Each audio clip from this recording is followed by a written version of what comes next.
ভারতে অনুপ্রবেশের অভিযোগে বিভিন্ন মেয়াদে কারাভোগ শেষে বিশেষ ট্রাভেল পারমিটের মাধ্যমে দেশে ফিরেছেন ৫০ বাংলাদেশি। ৫ তারিখ রোববার রাত ৯টার দিকে ভারতের পেট্রাপোল ইমিগ্রেশন পুলিশ তাদের বিএসএফের কাছে হস্তান্তর করে। পরে তারা বেনাপোল দিয়ে দেশে ফেরেন।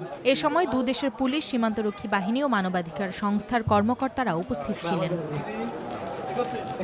ফেরত আসা ব্যক্তিদের মধ্যে ৪৪ জন পুরুষ ও ৬ জন নারী। তাদের বাড়ি যশোর, ব্রাহ্মণবাড়িয়া, ঢাকা, মাদারীপুর, টাঙ্গাইল, সাতক্ষীরা, নড়াইল, ঝিনাইদহ ও চাঁদপুর জেলায়।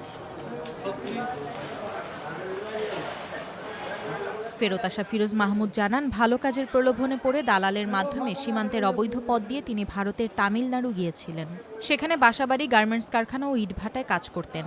অনুপ্রবেশের দায়ে ভারতীয় পুলিশ তাকে আটক করে আদালতে পাঠায়। ৩ বছরের কারাভোগ শেষে ভারত সরকারের বিশেষ ট্রাভেল পারমিটের মাধ্যমে তিনি দেশে ফিরেছেন। বেনাপোল ইমিগ্রেশন পুলিশের ভারপ্রাপ্ত কর্মকর্তা সাইফুর রহমান জানান, ইমিগ্রেশনের আনুষ্ঠানিকতা শেষে ৫০ বাংলাদেশি নারী পুরুষকে বেনাপোল বন্দর থানায় হস্তান্তর করা হয়।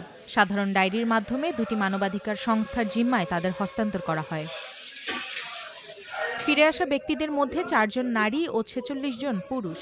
৪ জন নারীকে জাস্টিস অ্যান্ড কেয়ার এবং ৪৬ জন পুরুষকে রাইটস যশোর নামে আরেকটি মানবাধিকার সংস্থা গ্রহণ করে পরিবারের কাছে পৌঁছে দিয়েছে।